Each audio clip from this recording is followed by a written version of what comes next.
Bon, je vais booster ou plutôt accélérer beaucoup pour évoquer la seconde notion qui est celle d'hospitalité, qui évidemment fait sens dans un hôpital, mais aussi pour montrer comment dans ces travaux dont parlait Dionigi, ces sanctuaires, il s'agit surtout de sanctuaires et moins de lieux de culte, la notion d'hospitalité est centrale. On peut les considérer comme des lieux d'hospitalité interreligieuse, où l'autre religieux est accueilli aussi dans de nombreux cas, sans qu'on contrôle quelle est son appartenance religieuse, quelle est sa religion, quelle est sa... on ne contrôle pas les papiers. Ça arrive dans certains cas, j'allais dire malheureusement, mais dans de nombreux cas, l'autre est reçu, et là c'est toujours la convocation à la figure tutélaire d'Abraham. Rappelez-vous, dans la Genèse, dans la Bible, mais aussi dans le Coran, Abraham qui reçoit inconditionnellement ces trois étrangers qui marchent dans le désert, qui en fait vont détruire les villes de Sodome et Gomorre, et Abraham les reçoit, et donc cet acte biblique, mythologique on peut dire, est fondateur, et souvent la figure d'Abraham est convoquée comme, dans ces sanctuaires comme des lieux justement d'accueil sans distinction de religion, et là il y a peut-être aussi un élément de comparaison avec l'hôpital, où chacun est soigné aussi sans distinction aucune, même de nationalité, etc. Ce sont des enjeux aussi très contemporains. Donc l'idée, c'est que ces lieux peuvent être relativement ouverts, et là encore une fois, je dis relativement, parce qu'au cours de l'histoire, on voit aussi des changements, où ces sanctuaires peuvent être tantôt ouverts à tous, et puis selon les contextes politiques aussi, se refermer, où tout à coup, il y a l'appropriation, la revendication d'un pouvoir politique particulier ou d'une religion qui va empêcher les autres d'y accéder. Donc c'est ce phénomène du partage, il faut aussi introduire l'idée de partition ou de division. Ça peut être aussi des lieux qui peuvent particulièrement diviser les croyants, mais souvent pour des raisons politiques et de pouvoir. Une autre idée, donc je vais très vite, hein, on simplifie, mais comme l'a dit Dionigi, c'est la notion d'efficacité. C'est ces personnes qui multiplient les recours en allant dans tel lieu, etc., vont pouvoir aussi traverser la frontière religieuse temporairement. Il faut bien préciser aussi sans se convertir. L'idée, c'est surtout pas d'aller, par exemple, des femmes musulmanes qui vont à Notre-Dame-de-la-Garde, il y en a tous les jours, ne deviennent pas chrétiennes en allant allumer un cierge à Notre-Dame, vous voyez. Elles restent dans leur appartenance, par contre, elles vont exprimer un besoin, un désir très intime, souvent en lien avec la maternité ou la guérison, puisque voilà, c'est la majorité le moteur principal en fait hein, de ces phénomènes, c'est une quête de guérison, ou les questions qui touchent au salut aussi, donc qui touchent aux questions de la mort, donc ou à la protection, mais tout ça est finalement ce sont des attentes très transversales et presque universelles, si je puis dire. Donc ces lieux de pèlerinage sont des lieux même thérapeutiques, c'est bien leur fonction souvent essentielle. Là, j'ai mis quelques images hein, pour vous donner quelques exemples. Là, j'ai participé à un pèlerinage à Lourdes, donc il y a un lieu de guérison exemplaire, en tout cas dans la culture catholique, on va dire. Mais là, vous voyez, ce sont deux femmes musulmanes avec qui j'ai fait ce voyage ou ce pèlerinage, qui avaient aussi, elles, une dévotion très forte à la Vierge, et qui venaient donc dans une intention aussi où l'eau, du coup, de Lourdes prend tout à coup une fonction très importante, même si elles ne sont pas chrétiennes. D'autres images pour exprimer un peu justement de façon visuelle. Là, c'est intéressant, c'est un sanctuaire dédié à la Vierge aussi à Éphèse. C'est un sanctuaire catholique qui serait le lieu de l'Assomption de Marie. Et là, typiquement, c'était en 2000 et quelques, où le MUSEM m'avait envoyé d'ailleurs à l'époque. Et ce sont des musulmanes qui sont en train de prier, qui vont se prosterner dans la chambre de Marie. Donc c'est le Saint des Saints, si vous voulez, de ce sanctuaire. Et là, les franciscains qui administrent le lieu les laissent faire de façon tout à fait... parce qu'elles respectent le lieu.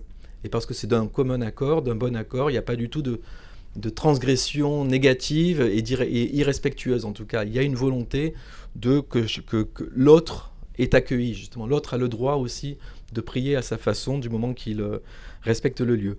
Un exemple aussi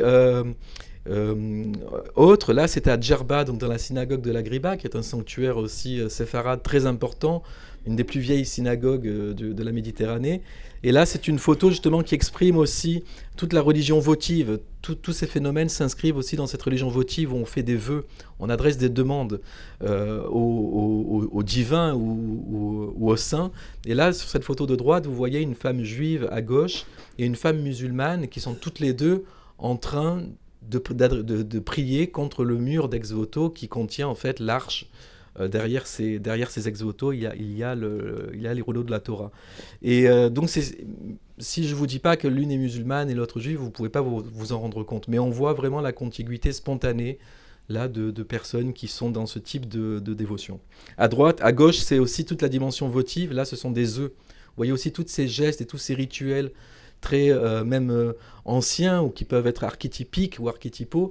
Là, ce sont les femmes aussi principalement écrivent leurs vœux sur des œufs dans cette synagogue.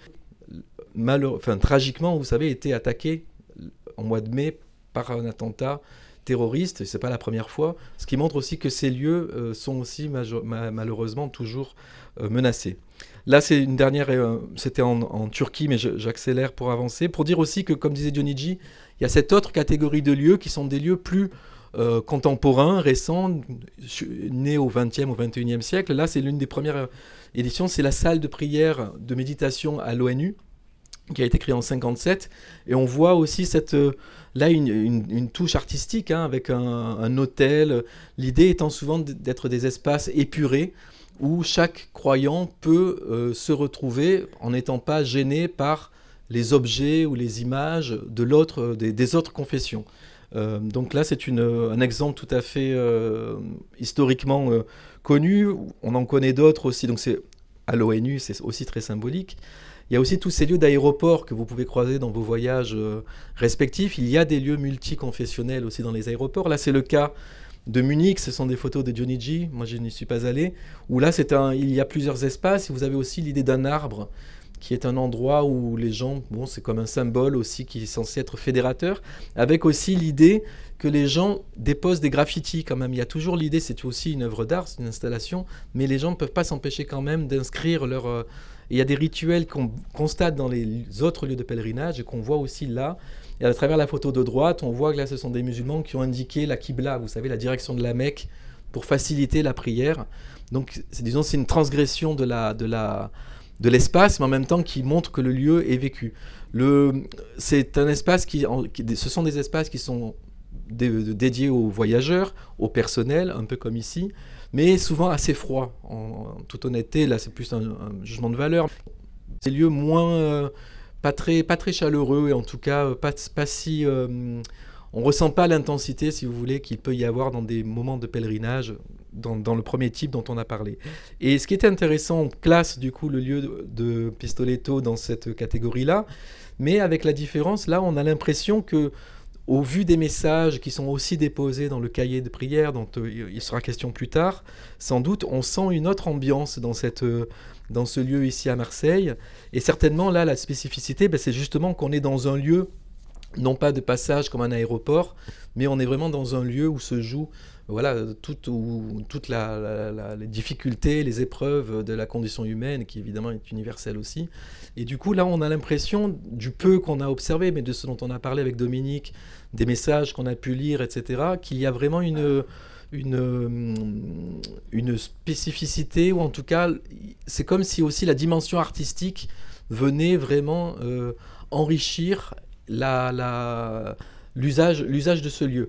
Et aussi une autre idée étant que c'est une œuvre d'art, et souvent dans les musées on est habitué à le voir, les œuvres d'art contemporains sont des œuvres qu'on regarde de loin, qu'on n'a pas le droit de toucher, etc. Là, c'est vraiment une œuvre d'art pratiquée, qui est utilisée, qui devient utile, qui devient vécue. Et en plus avec une dimension participative et interactive qui a été voulue dès le début, où ce sont les communautés qui ont été invitées à choisir les objets qui représentent en fait les quatre religions.